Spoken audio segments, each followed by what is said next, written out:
So, welcome back to 3rd Age Reforged and to another battle replay, and today we're making a return to BUHR SAGATH sooner than I thought we were going to, but I kind of really wanted to do this battle replay, not so much because of the map, because BUHR SAGATH is obviously one of those maps which is played on quite a lot. I've shown it off quite a lot, and in terms of that there's little that the map can show us that's new, but the theme of this one is so odd that I just had to show it, to be honest with you, because we have 3 Cardolan armies on the defence, which is not too strange, I suppose. I mean, BUHR SAGATH itself is certainly a very Eastern-inspired town, but Cardolan are here.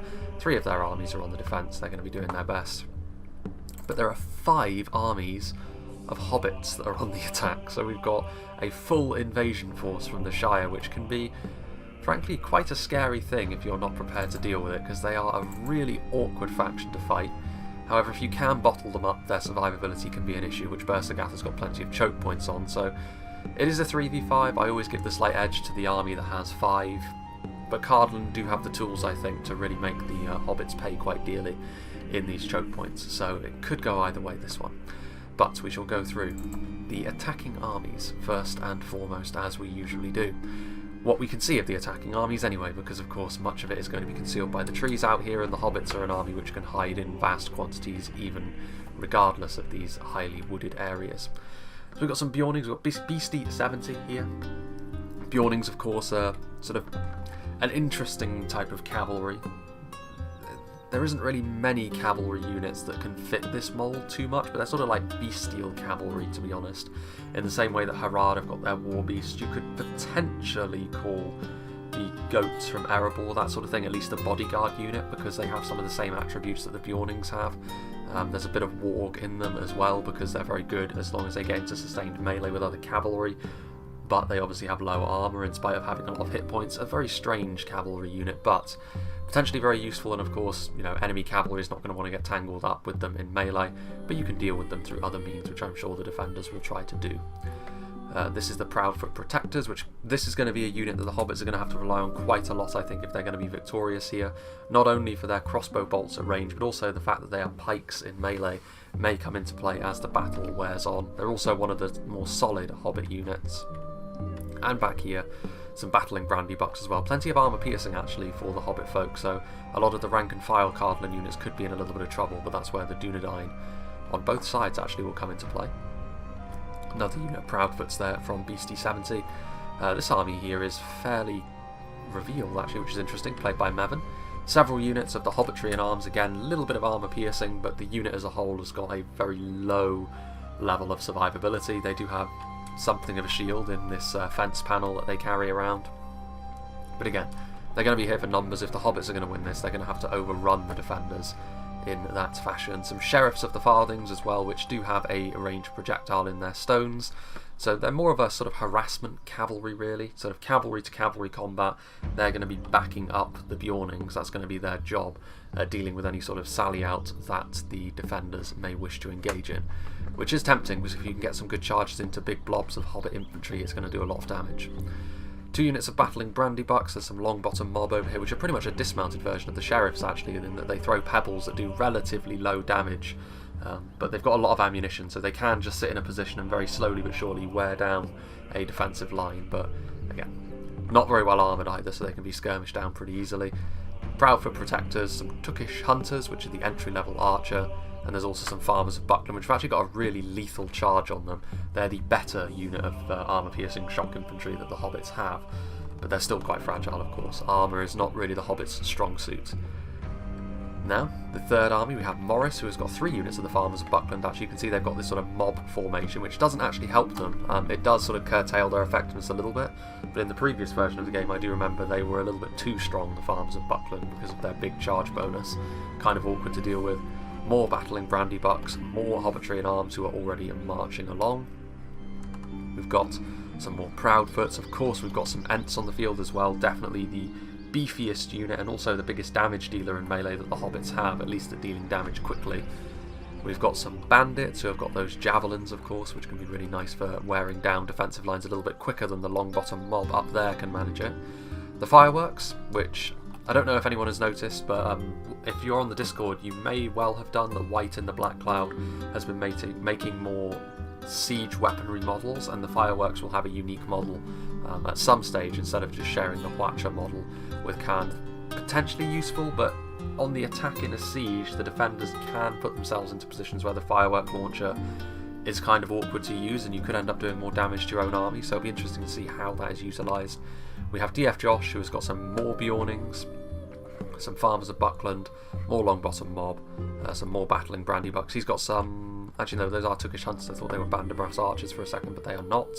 Some Ents, some Hobbitry in arms. There could be Banderbrass Archers hidden around here somewhere. Indeed, there are. They're slightly better. And also Armour Piercing and Melee are pretty... Again, one of the examples of the Hobbits being really quite awkward to fight, because even if you do close them down in Melee, they're not going to last too long in Melee, but they will do some damage before they fall with those little spiky clubs that they carry.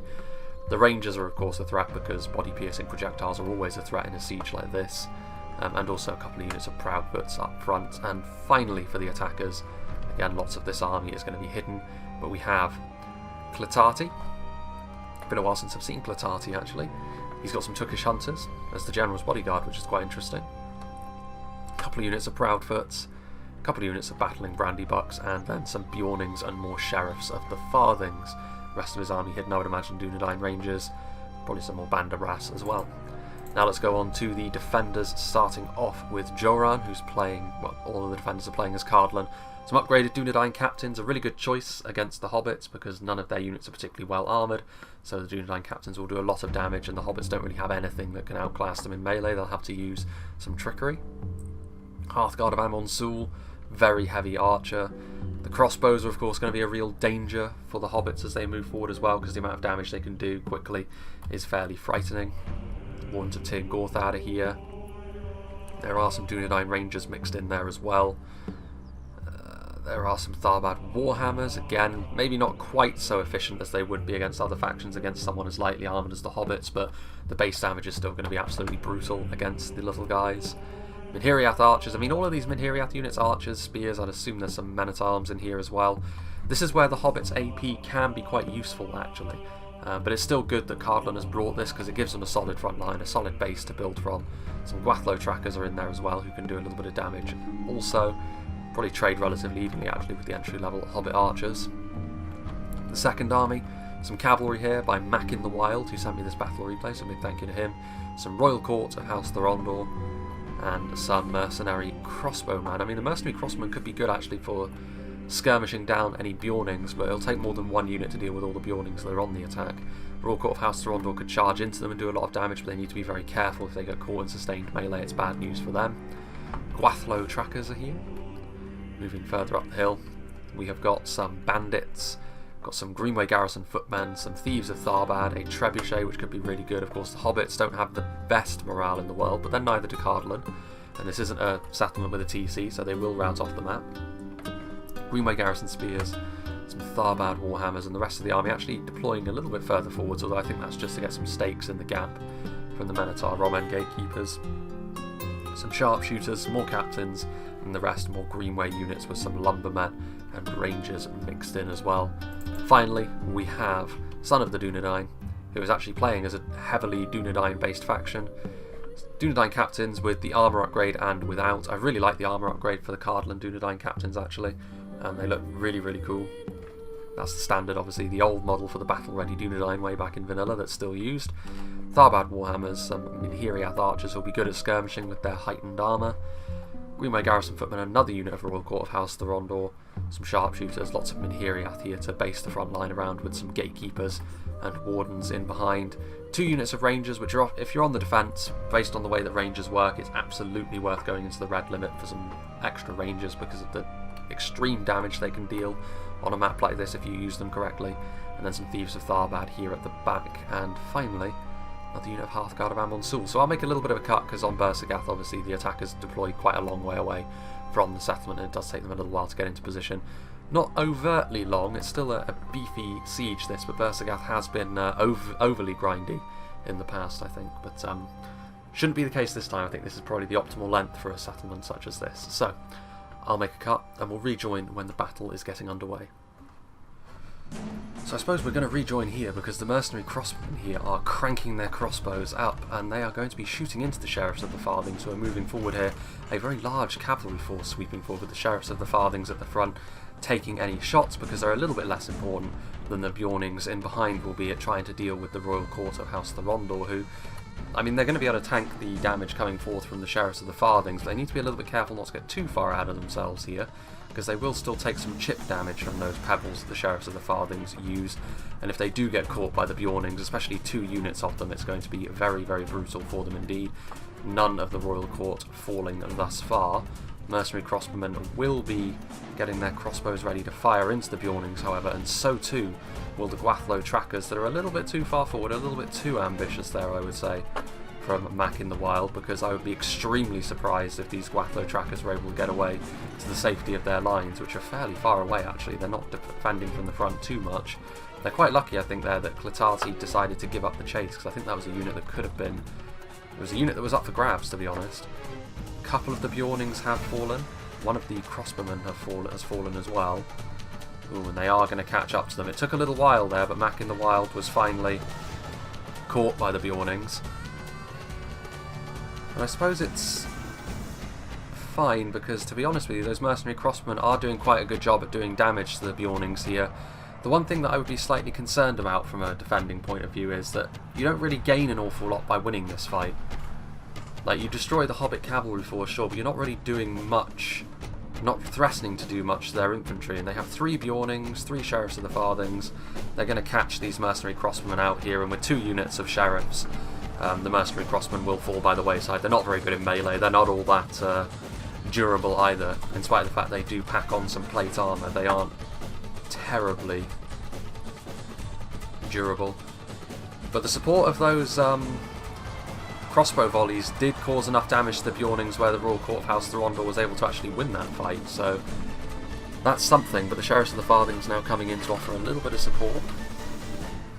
The possibility of support from archers up on the cliffs in the settlement itself is also a factor worth considering. Once again, the Sheriffs of the Farthings sweeping forward, again catching the mercenary crossbowmen.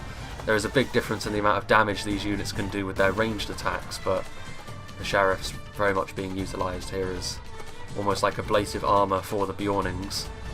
The Royal Court of House Thorondor doing their best. They would actually be doing quite well here, Cardolan, I think, if the other unit of Royal Court was down here giving them a bit of a helping hand, but as a result of it just being Mac in the Wild's cavalry wing, just the 1 unit of Royal Court, they were always just going to get overwhelmed at some stage by the Hobbit menace. To be fair, I'm not really sure that the Shire or Hobbit folk as they're called is maybe the best name for this faction, to be honest with you, because it's really just a collection of all of the non-elf, dwarf, human or orc races. You've got the Hobbits themselves, you've got the Bjornings, you've got the Ents, you've got the Grey Eagles, all that stuff. After all, you can't really call it the Shire because the Bjornings aren't there. It is an interesting little thing. So that is a victory for the Hobbit cavalry force, but again, neither side really gains or loses much from doing that. I mean, later on, potentially having all these Bjornings still alive could prove to be a bit of an issue. If your defensive lines get overrun and all of a sudden there are bears swarming over you, it can be a bit of an issue. But I think, to be honest with you, with the amount of anti-cavalry Cardolan have in melee, they're probably going to be just fine. I can't imagine that they'll be completely defenceless to that sort of thing anyway, as the Hobbits start to stream through the valleys. I don't think... Maybe that's what Son of the Dunedain is thinking with his cavalry. Keep them for later so they can potentially escape and attack the more vulnerable rear lines of the Hobbits, which is an interesting idea. But that will only pan out if Cardolan are still in a fairly advantageous position going into the late game. We'll see whether or not that does turn out to be the case. But the cavalry force is also getting ready to push into this part of the line over here. I imagine what they're going to do is try and do some hit and run with the pebble attacks from the Sheriffs of the Farthings, which Greenway Garrison Footmen probably one of the better units to try and skirmish down with them. They don't have a lot of defensive stats against ranged attacks of any description. Is that what they're going to be doing there? Would be my question. Doesn't look like they're too eager on moving forward, which is perhaps understandable. Cardolan digging in further back than you see most people defend Bersergath. Actually, most people will defend this little bit over here and will only retreat to this bit later in the fight. So they've already sort of pre-retreated. The same is actually true over on this side as well. There is a unit standing guard for the moment. Some lumbermen getting ready to try and ambush some unsuspecting hobbits as they move up here, but the front line's a little bit further back than perhaps we're used to seeing in a battle on this map. It'd be interesting to see if that pays any dividends, but I think I will make another smaller cut here because it's looking as though the hobbits are going to sort of take their time getting into position. This seems like a good place to rejoin then, because the trebuchet has managed to snipe out the general while I was on times 6 speed, and the sheriffs of the Farthings are now moving forward to try and skirmish down some of these pikemen, which is worthwhile. Even if they do end up just getting skirmished down very quickly by some of these archers, it's ammunition you won't have to deal with later, and you already have plenty of disposable manpower, really. Here is the trebuchet, though, being used to good effect as the hobbits march through the narrow valley. Trebuchet has, of course, got a lot of splash damage that can be utilised going after stuff like the Proudfoot Protectors. Definitely the right move for me, because they represent probably the biggest consistent threat on a map like this that the hobbits can pose. Those crossbows can be really, really useful, but also the fact that they're really the only pike unit in melee that can give you pause later on. Cardolan can really dominate a pike fight against the hobbit folk, especially if you can deal with the Proudfoot Protectors. You can see here the hobbits in large numbers, plenty of hobbitry in arms. Banderbrass archers are here as well. The Bjornings are moving forwards, getting shot all the while by the Gwathlo trackers, or at least they were. They gave them a couple of volleys and then ceased. Probably not what Mac in the Wild was hoping for when he put his lumbermen here, was that the Bjornings would discover them. I think he was hoping maybe that he would catch some sort of scouting hobbit infantry out, and he is going to charge downhill. I mean, if the Bjornings are going to just stand there, then yeah, but if the Bjornings do get a charge, then it's going to be pretty nasty for the lumberman. Quite lucky, actually, that he didn't allow the Bjornings to follow through on that charge, to be honest with you, otherwise the lumbermen would have taken a lot of damage. They're not the most durable unit at the best of times. If you turn around as well, though, this is going to be really, really nasty. Melee defense doesn't... I mean, the lumbermen don't have much melee defense anyway, but what little they do have won't be coming into effect when you attack them in the rear. Let's have a little look what's going on over here. The Ents are on standby. You can see here the Sheriffs of the Farthings are being skirmished, getting shot from on high. It was Minhiriath sharpshooters, actually, I think, that was shooting them, so I mean, that's a few crossbow bolts that won't be able to be used later on either. And again, I think that's how the hobbits need to approach this battle. They need to draw Cardolan into using as much of their ammo as possible, because if Cardolan can keep their shape, use their crossbows and their rangers to good effect, I don't think the hobbits' numbers will be enough to overrun the defensive positions, but that all comes down to the defender's judgment. Has to be solid. We shall see if that does prove to be the case. Dunedain Rangers are firing in, which, to be fair, I mean, this is a huge blob. It is worthwhile to actually try and bank a few shots in there. I would say, though, that with the hobbits starting to... They aren't actually behind cover, so if they can't really afford to blob up over here. If they're going to move in, they should hurry up and do so, or they should retreat, and they've elected to retreat a little bit, which is fine. As long as they don't allow those Rangers to get absolutely tons of value off, because that is how Cardolan will go on to win this fight if they do indeed win. Tookish Hunters firing a few volleys off, but if they get a little bit too far ahead of their support, that will be the moment where the Royal Court of House Thorondor can pounce, get those lances down, and heavily armoured mounted knights will be far too strong for these hobbits armed with simple hunting bows. Getting a few volleys down. Yeah, here they are. Look, I knew they would do this. Their lances do come down. They are in loose formation, so at least it'll just be the first few ranks. The Bjornings move forward, knocking over their own allies. Depending on how much damage the Bjornings have already taken will probably determine whether or not those Royal Court will want to stay in melee. They're not willing to take the risk, which I think is exactly the right move. That unit of Lancers could be really, really useful as the battle wears on. We shall find out. That had the whistle of crossbow bolts, I believe. Meanwhile, hobbitry in arms, trudging forwards after the Sheriffs of the Farthings were sent packing. Plenty of range supported behind here. Archers, several units of archers. Got enough infantry as well to be getting on with for the time being. Ents could smash through here pretty quickly. There's nothing really that would do a lot of damage to the Ents quickly outside of maybe crossbow bolts. They're still going to need support though, the Ents. Like, there's so many Minhiriath over here that if they do get separated from the main army, they will still take too much damage too quickly to be able to withstand it.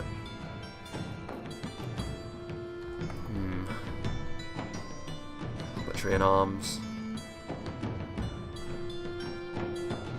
Not too eager on moving in just yet.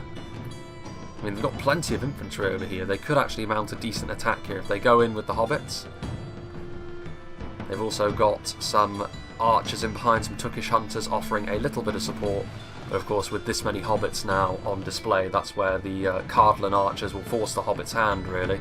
Start firing at them, and this will mean that the hobbits are persuaded to enter melee. The Ents are in here, though. The Ents will do... Ooh, dear, oh dear. We'll just zoom out from that just a minute.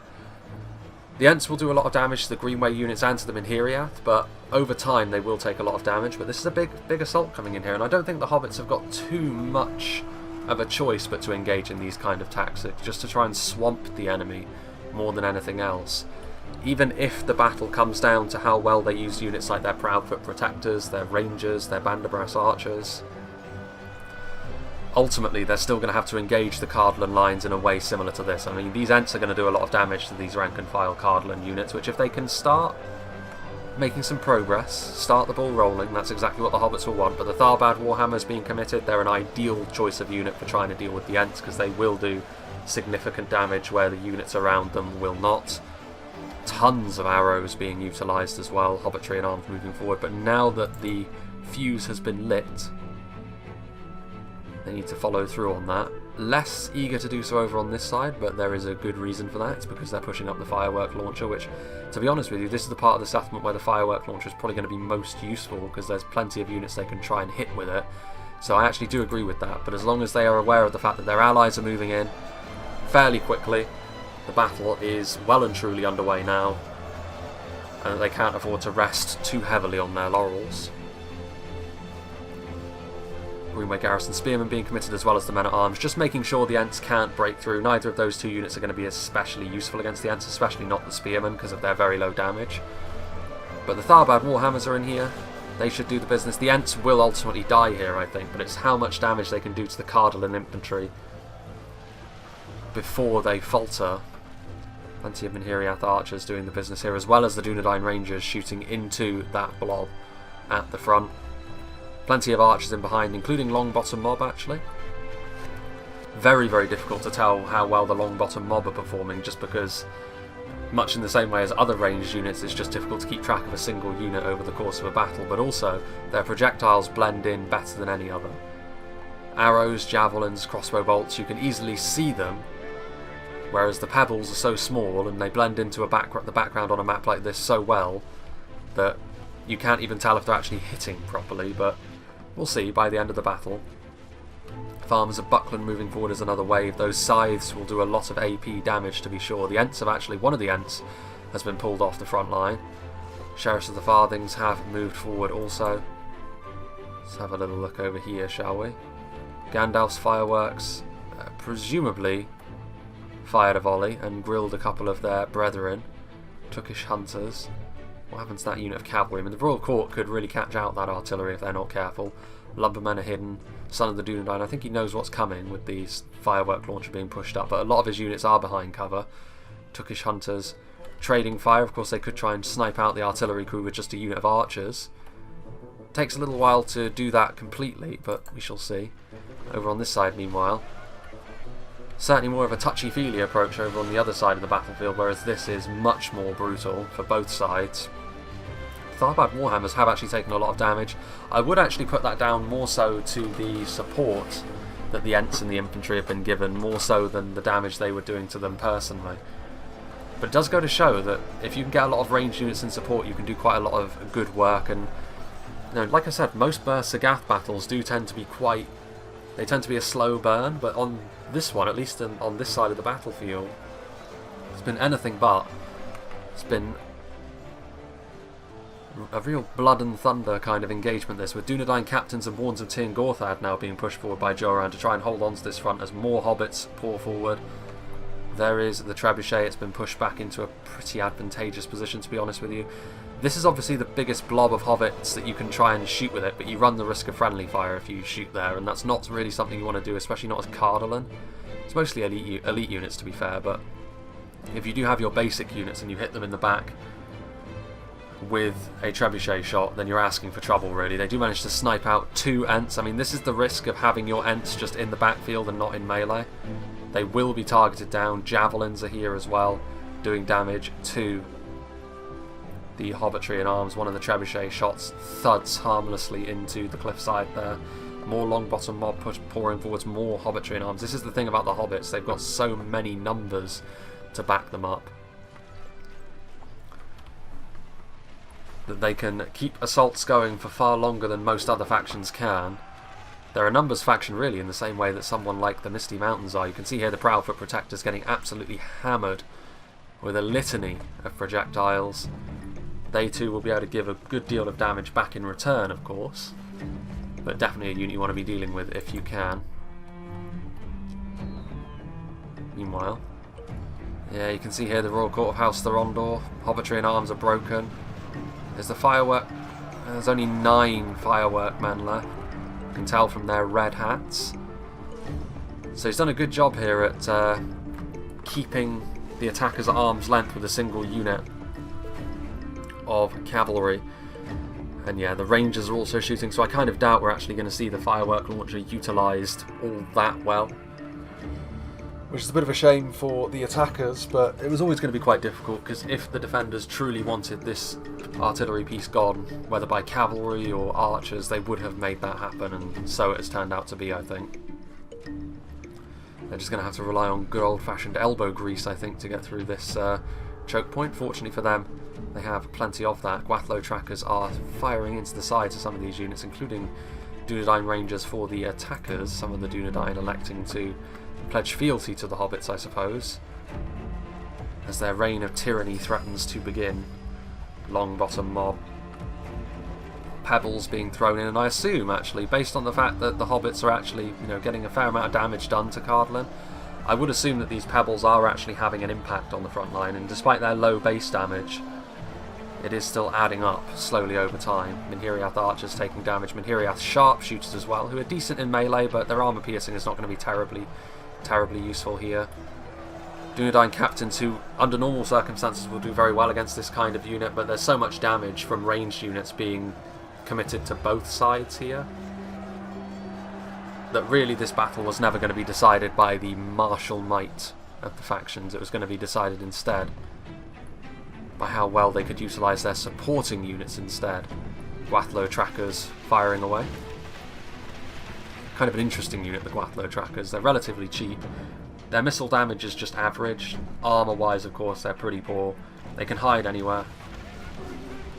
I often refer to them as ghetto rangers because they've got all the functionality of rangers except for, including a similar damage level actually, but they don't have the body piercing, which really sets them apart.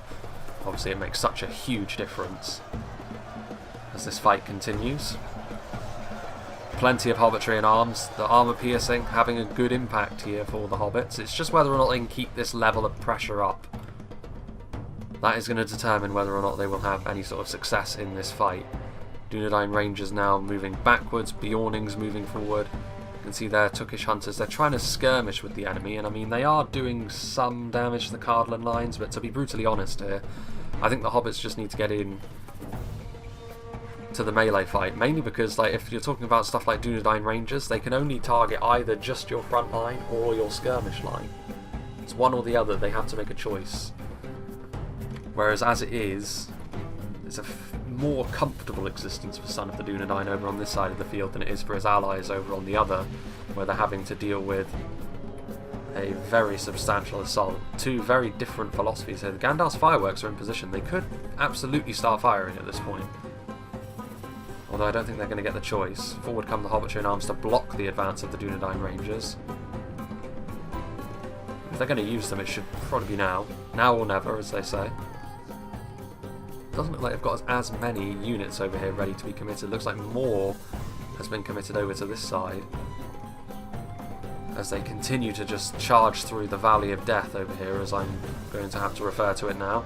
Cardolan may need to commit more resources over to this side as well, and of course if they do, that's when they could maybe start pressurising the other side as well. It could all come together in a big way for the Hobbits, as the sheer amount of arrows that have been utilised by both sides, the amount of natural resources committed to this battle so far. Longbottom mob still using those pebbles.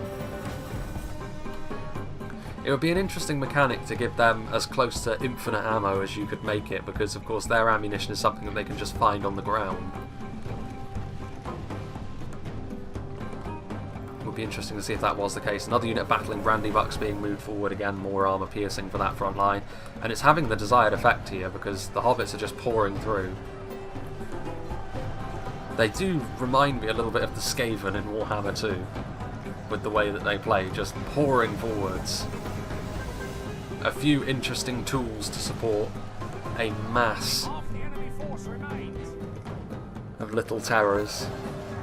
Battling Brandybucks being stopped dead in their tracks by some Cardolan reinforcements, but I mean, if the Hobbits really want to at this point, they can really start pushing in. Routing Hobbitry and arms from the trebuchet volleys. Another nice hit there into the same unit. They do need to get more infantry forward at this point. They've done the hard work really, and the fact they've managed to push through that very narrow section of the map. Now what they need to do is consolidate that with another wave of infantry, because this wave isn't going to last too long with Wardens of Tir Gorthad on the front line. Units getting attacked by Minhiriath men-at-arms as well, Farmers of Buckland taking hits from all over.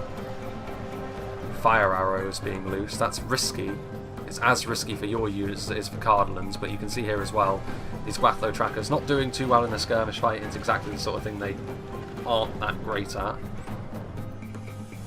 This will of course give Son of the Dunedain a little bit of pause as well, because if he sees that he's about to get attacked in the side, he might not be too pleased about that.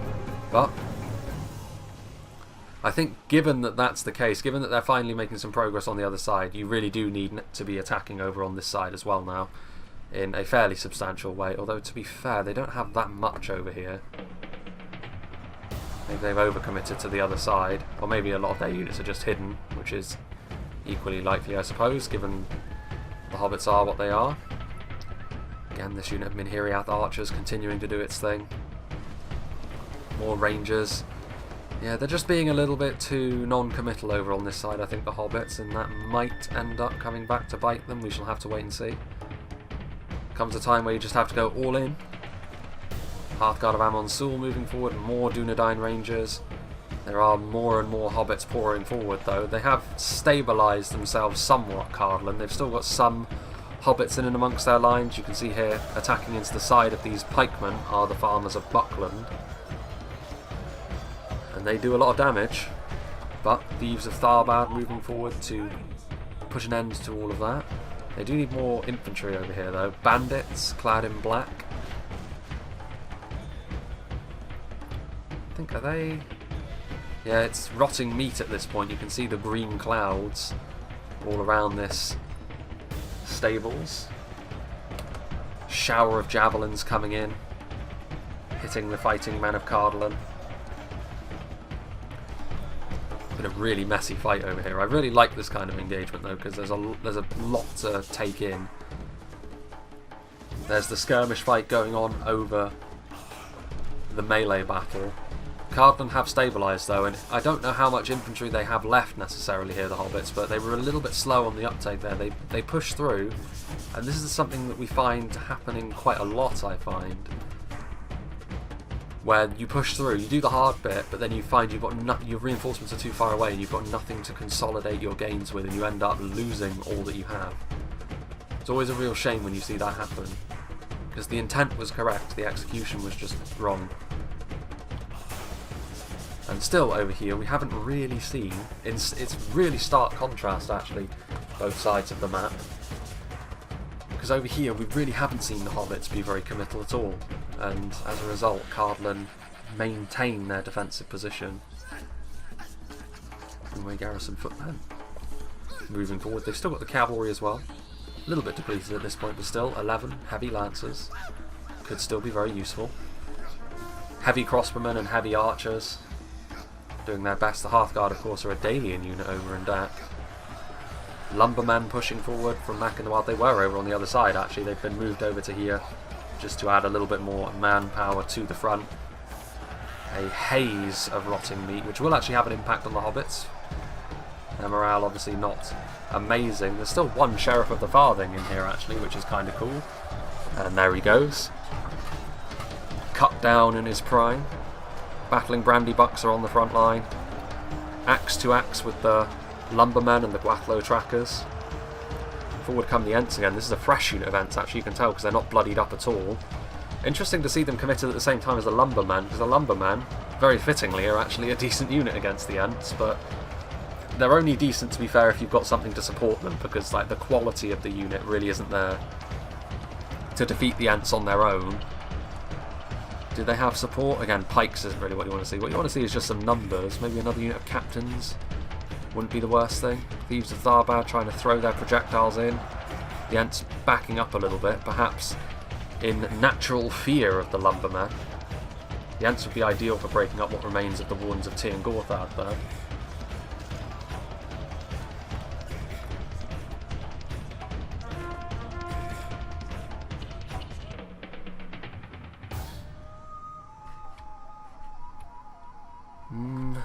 Still a lot that Cardolan have left to give over here. The hobbits still have units, of course. So much of it can... It's hard to judge, really. I mean, there's not enough on the mini-map, I would say. There are still units that are probably hiding, but... I don't know. The Ents coming back once again. There's some routing Gwathlo Trackers. That's exactly the sort of thing the hobbits will want to see. More of the basic Cardolan units start to rout. In come the Dunedain captains. They'll do decently against the Ents, of course. I'm not sure they've got the numbers again. If they've just got a little bit more in terms of infantry to give here, the hobbits. Again, still just the hailstorm of arrows that have been traded back and forth. 41 Longbottom mob. Banderbrass archers. Proudfoot protectors are in position. 2 units of them, actually, that are firing away. If Cardolan have got no answers to that, that could end up being a real problem for them. As those bolts continue to do their thing.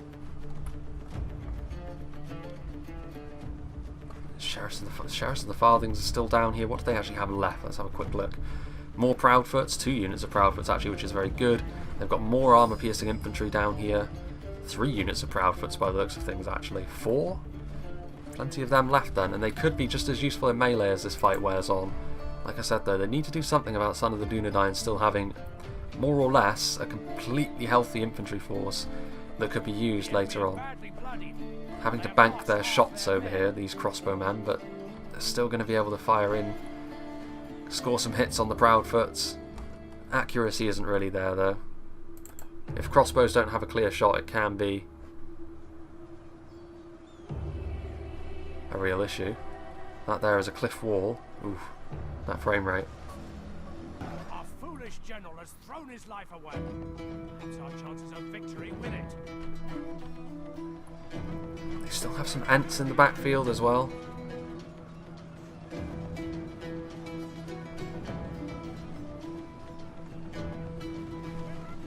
There's some... I mean, bandits with javelins could be the sort of thing which would be useful as well. They've been committed forward. The hobbits once again seem to be making some gains in behind enemy lines. Farmers of Buckland getting in and amongst the Minotaur Roman gatekeepers, which is a really good catch because that armour piercing will carve through the plate that they wear. Some sharpshooters in close support though. This could be the moment of truth for the hobbits, honestly, because if they can't make this attack stick, if they get pushed back again, I'm not sure whether they're going to be able to muster another attack like this. So I think it's now or never.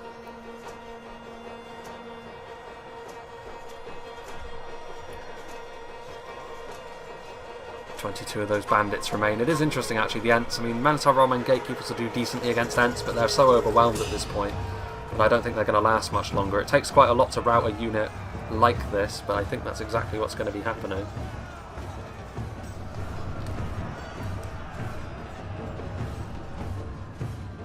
Sheriffs of the Farthings moving forward as well, nice to have in support.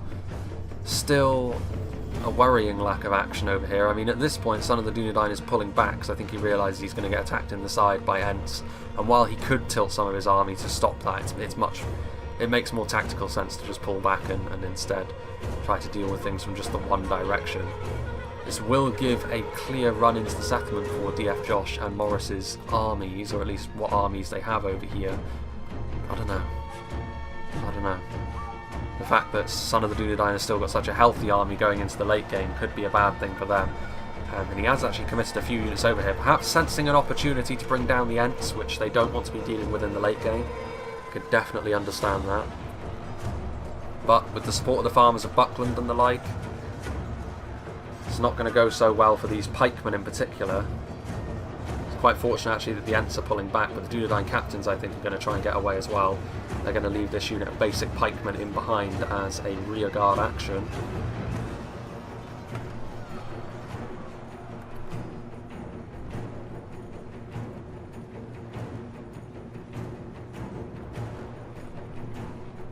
In fact, they've still got quite a few Proudfoot protectors as a little bit of a worry for Cardolan as well, because that is a lot of crossbow bolts that could be facing them down, and even if it's not, it's a lot of pikemen. And at this point, Cardolan have expended quite a few of their pikemen. The hobbits are just hounding Cardolan backwards here, not allowing them to retreat as easily as they may like. And it will come down to whether or not it was the correct decision from the hobbits to allow Son of the Dunedain's army to still be mostly healthy going in to the final phases as we rapidly approach the final 10,000 frames. Very often that represents the final phase of the battle. Hearthguard of Amon Sul, Tharbad Warhammers coming down here too. I mean, they will destroy the hobbits that have chased them this far, but the hobbits are just making it very awkward for Cardolan to retreat. And of course this is allowing them to utilise their throwing projectiles. Pebbles they may be, but they're going to wear down units like these Minhiriath spears. Plenty of dead men of Cardolan. Pushing up now are these two armies over on this side. Son of the Dunedain taking the opportunity to get a few volleys in with his Hearthguard of Amon Sul.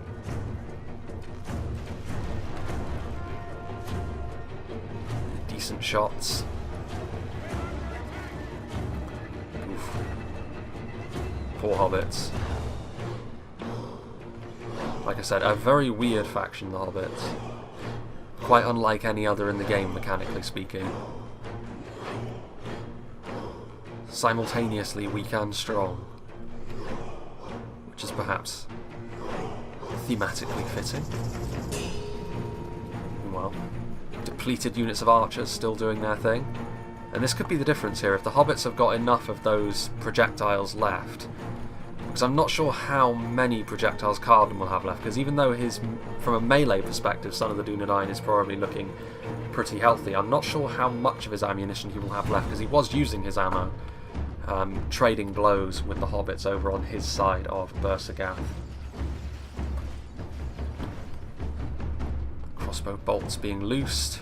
Again, going after the right kind of units at the very least. These Proudfoots have always represented the biggest danger.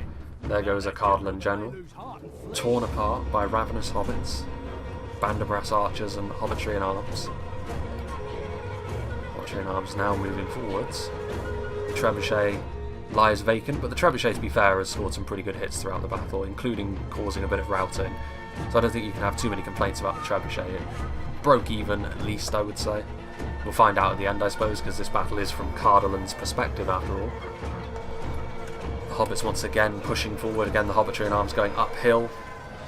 Bit of armour piercing to help deal with the Minhiriath units that are in the way. They'll need a little bit more than just their basic spears to get through here. Are the Ents going to be committed? There can't be many Ents left at this point.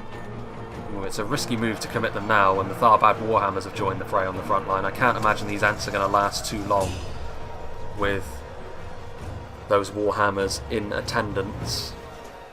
It'll help against them in Minhiriath, but I'm not sure if tactically that was the soundest idea.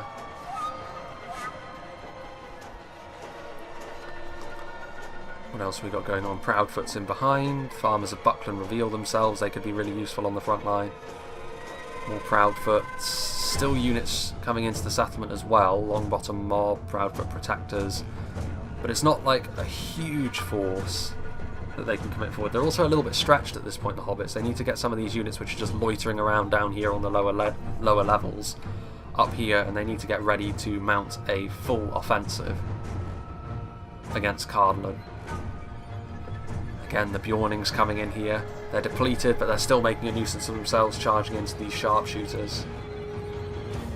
Because if the Hobbits can organise, combine themselves and attack before Cardolan get themselves fully set, they should be in a pretty good place, I think. And here we have sharpshooters, a reasonably tanky unit, but Proudfoot Protectors, of course, don't care too much about that. Crossbow bolts overcome a lot of the defences that are good at dealing with regular arrows.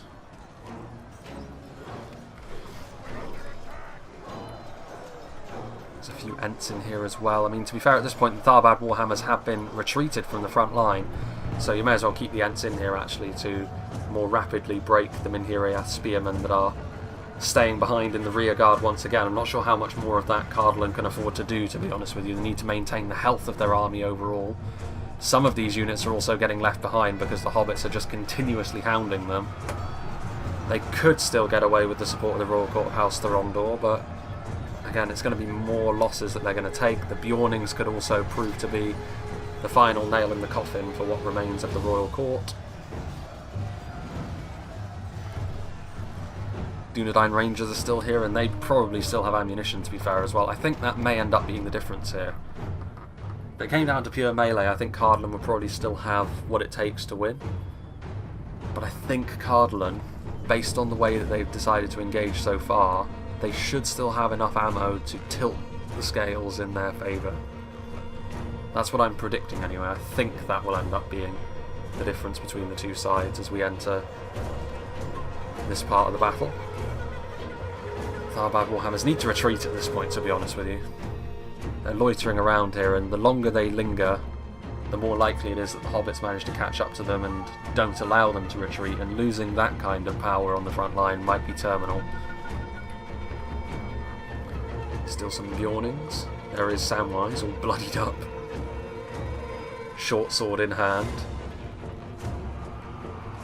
Some of these Proudfoots evidently have used up their armour, or used up their ammo. And now they will be in melee, and having those pikes in melee will be important because Cardolan, of course, one of their best strengths in melee is having a lot of pikemen that they can utilise. Again, too many layers about Cardolan's defence here, I think. At this point in time, when your back's to the wall, I think you'd be better off just having a single choke point here and then using some support.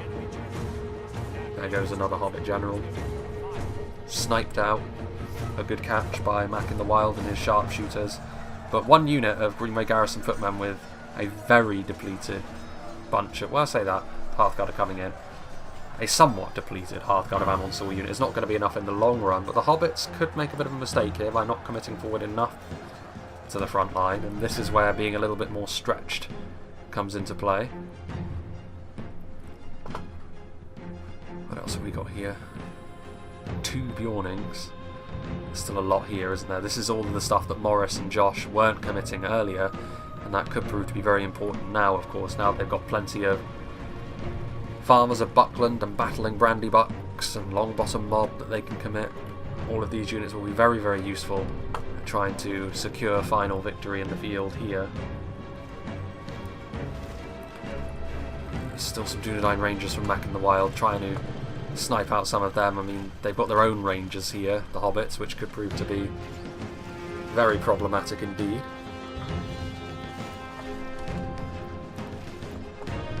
Yeah, still, Tookish Hunters firing away. And this is exactly the right unit to be going after, because if you can deny the defending Dunedain Rangers at this point their DPS, that's by far the biggest concern you would have as the Hobbits. It should be your biggest concern in any siege in Reforged at the moment. I'm really looking forward to when that substantially changes, to be honest with you, when the update finally comes. Because it will completely change how people have to go about defending in a siege. No longer will you be able to use them as a crutch. You'll have to be much more careful about what you do. And Rangers will still have their place, of course, being very high base damage. They will still be very useful in a defence, they just won't be the all-encompassing monsters that they are at the moment. And of course with units like the Grey Company and Hashari Shadows you can still have body piercing with some factions potentially. Battling Brandybuck's going to try and get around the side here. A good move this from Morris, getting in behind enemy lines. I would honestly be really tempted to get those Battling Brandybucks into the Minhiriath Sharpshooters and then follow through with another unit of infantry to do what they're doing at the moment and getting into the side of those Greenway pikemen who've already routed, to be fair. So it makes little difference. Cardolan continuing to hammer away on the hobbits, but they haven't managed to kill off enough of the little guys yet. And I think they will have too much for the remaining Cardolan defenders. It's a scary force, the hobbits, when they're like this. Individually, fairly fragile.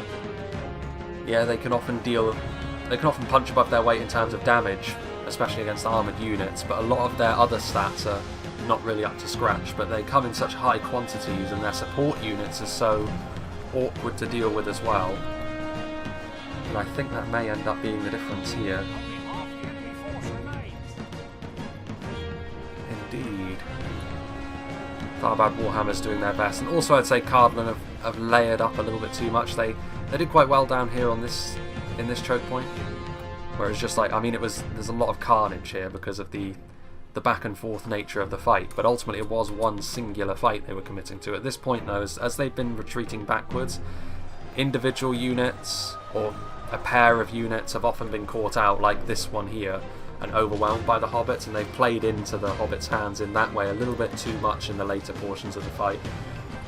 But to be fair, I'm not sure whether changing their tactic there would have been enough to necessarily give them victory. Maybe they just dumped too much of their ammunition too early, whereas the hobbits still have crossbow bolts aplenty that they can use, which is terrible news indeed. There goes another hobbit general though. Morale could be an issue, I suppose,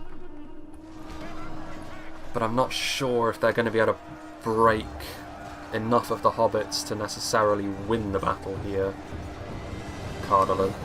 And still, this has been a real fixture throughout this entire battle. There's just been streams of projectiles going over the tops of these melee fights. I'm actually quite impressed that Cardolan, ammunition-wise, have managed to keep pace as much as they have done with the hobbits, who are always going to bring a high proportion of ranged units, because that's where they do their damage. So the fact that Cardolan have been able to reasonably keep pace with 5 attacking hobbit armies in that way is quite impressive. Sheriffs of the Farthings are in behind enemy lines now. They are going to silence those rangers very temporarily because they're going to get destroyed by the Dunedain captains and Tharbad Warhammers that intercepted them. But again, just being an annoyance. The hobbits have managed to overcome that front line, and once again they surge forward. Once again, as you know, again, just too few units being committed to the front line. Unfortunate.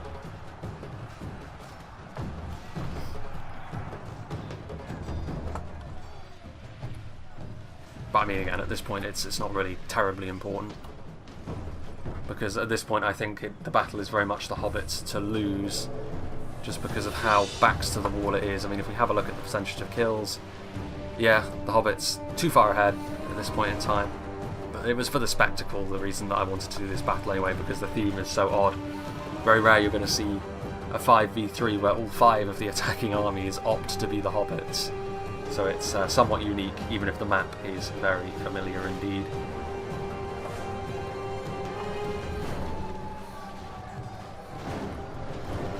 Forward comes some more bandits, a bit of a... There goes Samwise again. So many Samwises have been killed, all through different means as well, whether he's been shot or charged or run through with a Dunedain sword. It's been a tough day at the office if your name is Samwise. Some sort of sally forth though, trying to at least fall on the front foot here, Cardolan, by charging forward with some elite units and some assassins in the backup, but you can see here this is where the hobbits will come into their own, surging forward with a ton of the farmers of Buckland that they saved earlier on in the fight. And that is going to really start to turn the screw here. More projectiles being utilised on the Wardens as well. More Dunedain. They have plenty of Rangers, to be fair, on the defence. And if you have this many Rangers, this was definitely a winnable battle. Came down to positioning, I think, and in the end I have to say, like, standing off on that one choke point over on the other side over there did turn out to be the right decision in the end, because they were able to, when the defenders saw them doing that, I think what they probably should have done is, I would always be willing to call the attackers bluff, because if attackers are willing to do that, they'd also be willing to sit and watch, I think, while their allies get slaughtered. And I think Son of the Dunedain probably could have gotten away there with sending over some more units to support the other choke point. Just a unit of Rangers. He had 2 units of Rangers after all. If he'd used one of those units of Rangers over on the other side, things could have been very different here, but you never can tell. Like, these things do tend to add up as factors as the battle goes along. So you can't be too sure, I don't think. Javelins, Proudfoots.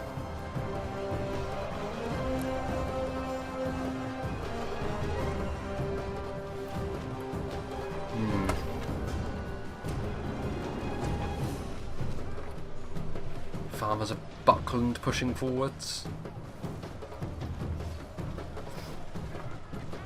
They're going to be able to silence some of these depleted archers at the front. I mean, they're going to get picked off en masse, these unshielded hobbits, as they move forward.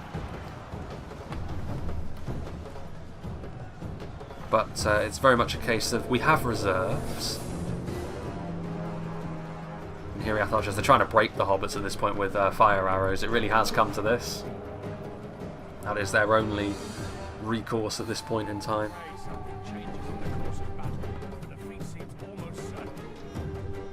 Yeah.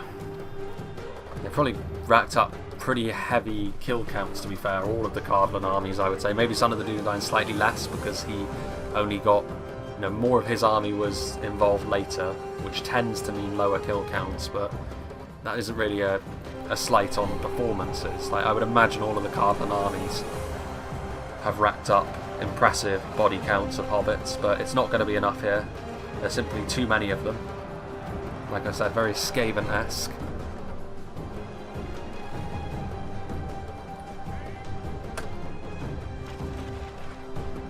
It's going to go around here as well. So even now, the hobbits could play this. They know that, you know, they've got this in the bag at this point, but they're still going around, engaging as many units as they can, and it's not going to last too long. These Menhiriath archers are going to be silenced.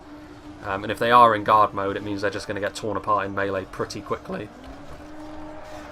With the Proudfoot Protectors and the Farmers of Buckland engaging them.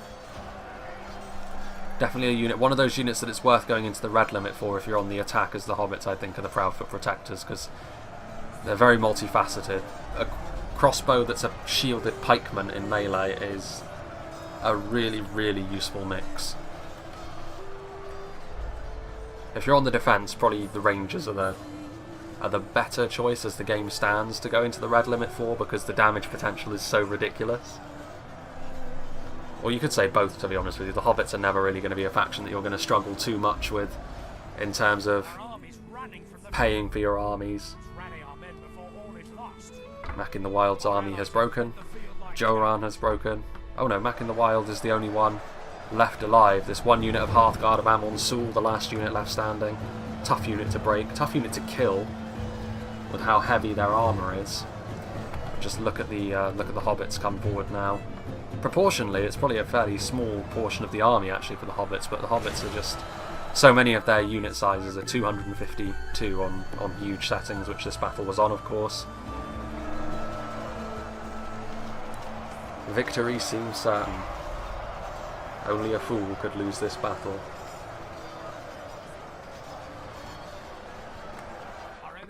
And there we go. Bit of a shame he admitted defeat, to be fair. Could have at least let the hobbits finish off his army to the last man, but doesn't make too much of a difference, I suppose. And there we go. Joran getting by far the most kills, actually, which tells me he had more of his ranged units defending in that very busy choke point down there. Mevin and Cletati as well were sort of taking the lead on that choke point for the hobbits, which is why they ended up getting more kills for them. But yeah, definitely a very entertaining battle. Definitely a little bit different. It's not often you see this kind of thing with any faction, really. 3 same factions on the defence and 5 same factions on the attack. Even less so when it's this many hobbits, and just look at the sizes of the armies as well. A very big force indeed. See what did the damage for Cardolan though. So 137 for Wands of Tingorthad, 338 for the Hearthguard is actually pretty good, because they're not really an aggressive archer as such. They're more renowned for their defensive capabilities. So that's a pretty impressive amount of kills. Dunedain Rangers, of course, on a battle like this are always going to get the lion's share of the kills. 543, but 913 as well. Very, very nearly getting into 4 figures, which we have seen Rangers do before. It is somewhat rare, but it's definitely not terribly surprising when we see it either, because that is what you can get out of Rangers if you use them to their full potential. All of the archers in general were the ones that did the damage, which is kind of what we were saying. This was always going to be a battle decided by the ranged units of both sides. Mac in the Wild, a few units breaking 200, including the Gwathlo Trackers. Again, crossbowman. Royal Court of House Thorondor didn't do terribly well, but then they were the ones that were sort of thrown under the bus a little bit towards the start. Dunedain Rangers did okay. In a situation like this against the Hobbits, you probably need to be seeing around 500, to be honest with you, in order for it to be considered a success. The Trebuchet did okay. I'd say that's just about breaking even, because it's not just the kills they got, but also the breaking that they caused. Could maybe have got a little bit more out of it, I suppose, but you can't really complain too much about that. The ammunition supply is very dictatorial with the Trebuchet. And Dunedain Rangers, 519, that's where you want to see. 266, again, a little bit low in a battle like this, because again, the Hobbits are so numerous that you need the Rangers to be getting a little bit more than that for me. That unit of Royal Court, however, was used a little bit better. It was used more defensively, and it was a real pain in the Hobbit's neck, I think. 262 kills, but also positionally, it was really awkward for them. So yeah, big thank you to Mac in the Wild for sending this battle replay to me, and a big thank you to all of the players for being a part of it as well. Moving forwards, I think by the time this replay will definitely be coming out within February at some time, at some stage. So streaming will be back on the menu. Also, I should think by this point, it's kind of awkward to say from where I am now, because it's a few weeks before this replay will be released. But it's quite likely as well that there'll probably be some interviews going on in and around early to mid-February. So that will probably impact certainly the streaming schedule, not so much the uploads of pre-records, but that's something that I can discuss in more detail a little bit closer to the time and let people know on that. But starting from this point, basically, because I think this one will be released around the 4th or the 5th of February. But from this point onwards, I would imagine that interviews are going to be starting, which, again, will impact the streaming, certainly, or at least when the streaming happens. So do keep an eye on that. Nothing too major, of course, but it is still worth keeping an ear to the ground on that, because I will let people know what's going on with regards to that on the YouTube messages, as I normally do before I start streaming. So yeah, that's about it, to be honest with you. It's hard to sort of give any better updates when I'm recording this far in advance, but it's better this way, just so that if anything does start to rapidly develop, at least my channel can continue, and I've got a little bit more time to adjust, which is why this is how I'm doing things for the time being. But if you've got any more replays, do not hesitate to send them to me, because I'm always looking for more, because at this point I am actually running the supply at the very least of battles with any sort of theme to them, very much running that particular supply dry. So if that's what you want to see more of course, the best way is always to enact them yourself and then send them in, which is via Discord. That's always the best way to do so. So yeah, hope you enjoyed this, and I hope you'll join me for whatever is next.